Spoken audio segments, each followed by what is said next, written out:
Миләүшә Әхмәтҗанова Усманова Бүрәнә җылысы. Хикәя. Нәзирә би мондағы караватын гына үз мөлкәт итеп күрә. Чөнки утырса да, кайчан теле ятса да, ул үзенеке генә. Караваты янындагы тумбочкасы да бардасын, ул да аныкы санала булай. Тик биредә эшләүче хезмәткәрләр кайчан кирәк шунда ачып карый аланысын. Имеш, анда ашамлыклар булып, бозылып күгәреп ятмыймы, тәртипме, шуларны тикшерәләр. Анысы кирәк булса, караватындагы пастельләрен дә карап кына торалар инде. Шулай булгач, монда аның үз мөлкәте, үз әйбере юк дисәң дә була. Үзе белән алып килгән бәләкирәк сумкасы бар-барында, кирәге чыкса, аны да тикшерергә мөмкиннәр. Юк, ачуланмый ул мондый карап йөрүләргә. 7 ата баласы җыелган җирдә төрле хәлләр булгалый. Нишлисең соң? Уртак җир шул бу. Әнә каршысында гына Нәзирә бидән яшь буенча бәләкәй, әммә бөршәйгән тагын бер кортка ята. Ята дип, ята тора йөри. Ул бүлмәләреннән бик сирәк чыга. Үз алдына сөйләшә, эндәшсәң, күпчелек акаеп кына карый да, Нәзирәгә сыртын куеп, икенче ягына борыла. Банкасын ачып еш кына ютәлләгән сайын шунда төкерә. Шул савытын я тумбочкасының өстенә, я караваты янында идәнгә куеп тора. Кул астында гына булсын дидер инде. Нәзирә би ул ютәлләгән чагында шул якка бик карамаска тырыша дасын. Күз бит, күрергә туры килә. Аптырагач, ул үзе дә стенага карап борылып ятты.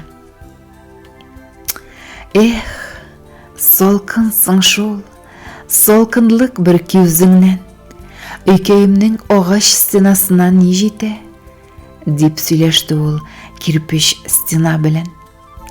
Ызбамның бүрәнәкәйләрен сыйпаган сайын учыма җылылыгы сеңеп кала иде. Үз өйкәемнең һәр идән токтасын, шундагы ярыкларына кадәр өзелеп сагынам шул, дип стена белән үзенең арасына юрганын кыстыра бирде. Менә шушы таш, буялган стенаның салкыны җанына төшеп өшетә дә инде аның. Бирегә килгәч, ашау яхшы булса да, ябыкты ул. Әллә шушы салкын таш стенасы урданы. Яткан урын җирләре таза, әзерләгәннәрен ашап бетереп булмый, әммә калган бәндәләреңә монда килеп эләгергә язмасын. Үзенең өе түгел инде. Яшьтән үк чирләдем дип, дәваханәгә генә барып ятырга да теләмәде ул. Шуңа күрә сырхаулап китсә дә, авыруын аяк өсте генә үткәрер булды. Башкалар бүлнискә барып, даваланып кайтуны мәртәбәгә санаса, мондый уйдан Нәзирәнең коты очты. Әнә шул стеналарының салкынлыгыннан курка иде булса кирәк. Бүлмә эче җылы булса да, таш стенага җылы өреп булмый. Таш инде ул. Кадире әле икесе дә көчле вакытларында кортка.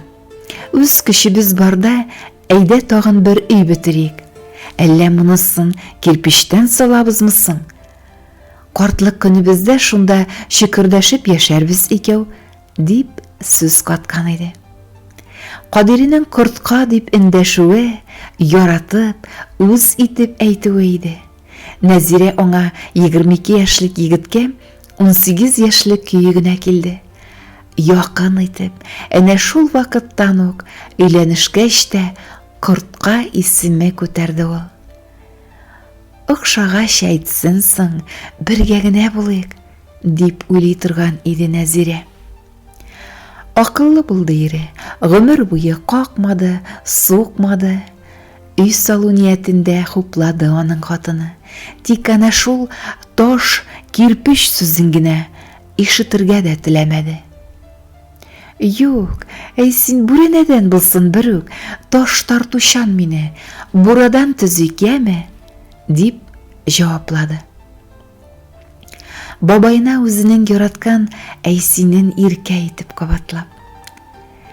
Кире какмады ире аның сүзен. Шыршы бурадан хәзер инде өченчегә менә дигән өй җиткерделәр. Тәүгесе өйләнешкәч тә сөйгән юкә бурадан, икенчесе усактан иде. Шыршы өйдә озак яши алмадылар бергә. Кадиренең кабыргасына сыйрлары типкәч, дәваханәгә барып тормады шул. Бәрәңге утырткач диде. Аннан пешән биткәч дип йөреп, больниц ишеген ачып керүгә, кабырга үпкәгә ябышып, шул имгәк булып, яман чиргә үк әйләнгән булып чыкты.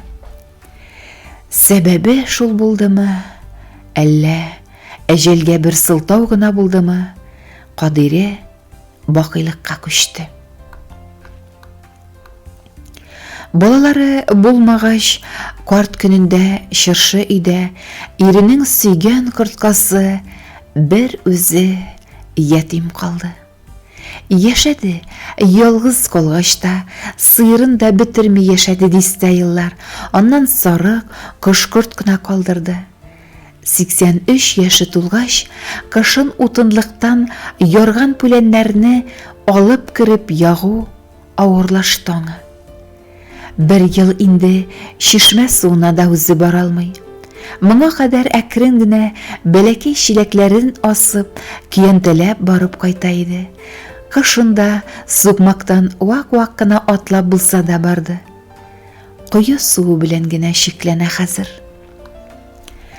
85-нең көзендә авыл биләмәсеннән килеп, әбикәй, сезнең бәләкәй авылыгызга барып, бер әле генә газ килеп җитәр дип әйтә алмыйбыз.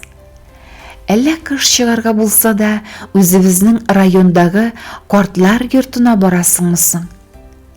Уйла әле, әбикәй, бер атнадан җавабыңны әйтерсең, диделәр. Авыллары бетеп бара. Авылның теге башында 4 өйдә генә ут яна. Өйләр бикле тора хәзер, чурдашлары үлеп бетте. Җәй көне отпускага дип кайткан балалар 5-6 бикле капканы ачып керә дә ул. Аларның очында мәрхәмәтле Сәгыйрә килене Фәния генә калды. Ул да 70-не тутырды. Аның ичмасам балалары бар, 3-4 көн сайын килеп торалар. Ярый шул Фәния нәрсә пешерсә, шуны күтәреп, хәлләрең ничек дип, көн дә бер кирип чыга иде. Рәхмәт аңа. Тамакка элек тә Нәзирәнек булмады, хәзер бөтенләй нечкә. Фәния ачулана, ашамыйсың, хәл шул ашау белән керә бит инде ди. Яккан мунчасыннан да калдырмады. Рәхмәт яусын аңа. Атна буе уйлап йөрде кортка. Фәниягә дә кыш көннәре җафа гына булырмын, ул да яшь кеше түгел хәзер. Булмаса, кыш чыгарга гына барыйм, язгылыкка кайтырмын буйырса. Бәрәңгеләремне Фәниямнең базына салырбыз да, яраннарымны да ул алып калыр. Тәвәккәллим булмаса, кыш чыкканчы гына дип фикергә килде. Кадир, кортка, өебезне ташлап чыгарга ашыгып, уйлап куйма бер кайчанда. Берәрсен иптәшкә яшәргә кертеп булса да, өйдән чыгып китмәскә тырышгәме? Дигән васыят сүзләре әйткән иде дә әйтүен. Зур йозагын элеп, капкасына терәү салып, шулай тәвәккәлләде ул монда. Шул уйларга бирелеп ятты ул менә шушы таш стенага карап. Инде жер өстенә карлар да түшәлде. Әнә мондагы тәрбияче кызлар яңа ел дип бәйрәмгә әзерләнә башлады. Биредә тәрбияләнүчеләрнең карашларын ниндидер өметсезлек томаны каплап алган. Һәрберсенең аерым язмышы, монда килеп эләгүнең үз тарихы. Мәрхәмәтле кешеләр көн сайын әби-бабайларга дип күчтәнәч садакаларын китерә. Дәүләт тә кайгырта. Рәхмәт. Шәфкать туташы әллә ничә хезмәткәр йөгергәләп кенә тора. Картлар гына, кайберләре ваксып, кайберләре усал сүзләрен ычкындырырга да күп сорап тормый. Кайберләре рәхмәтле, шәфкатьле карашлары белән мондагыларга җавап бирә. Бәлки бу бәхетсезләрнең, өйләреннән чыгып китәргә мәҗбүр булган кешеләрнең күңеленә шул таш стеналарының салкынны күчкәндер. Карашларын да шуңа тоныклык һәм салкынлык биләп алгандыр. Кайталсам гына ярар иде икәймә.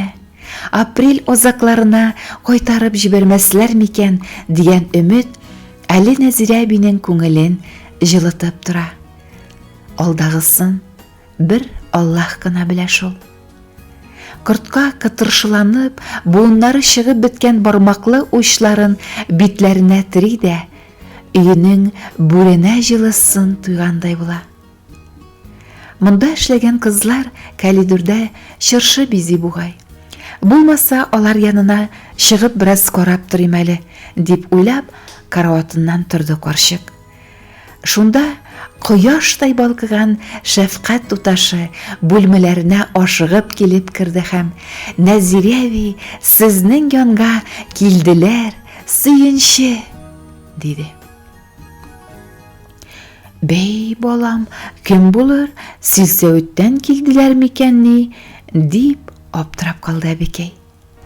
Ул да булмады, мамык шәлен иңнәренә салган авылдаш Фәниясе ишекне киң итеп ачып, аңа каршы атлады. "Нәзирә түти, ни хәлдәсең? Әйдә, кайтыйк авылга. Кызым белән киявем пенсияга чыгып, минем яныма яшәргә кайтты. Инде бер ай була. Утынны да җитәрлек сатып алган идең. Әйдә, синсез ятимсерәдем. 2 ай эчендә үлеп сагындым. Өеңдә икәү бергә яшәрбез, ризасыңмы?" диде. "И, колакларым ялгыш ишетмиме, Фәния? Әйдә, балам, өемнең бүрәнәләре җылынмаслык булып өшегәнче. Рәхмәт, бәбекәйләрем, кайтам, кайтмыймысың?" дип, куанычыннан нәрсәсенә тотынырга да белмәде әби. Әллә бу сүзләрне стенага табан борылып яткан бүлмәдәш әби дә ишетте. Ул ютәлли идәндәге банкасына үрелде. Аның да агарынган, миңа инде барыбер дигән йөзендә елмаю чаткалары күренгән сыман булды бу минутта. Хикәяне Гүзәлия Яппарова, Зубайдуллина укыды.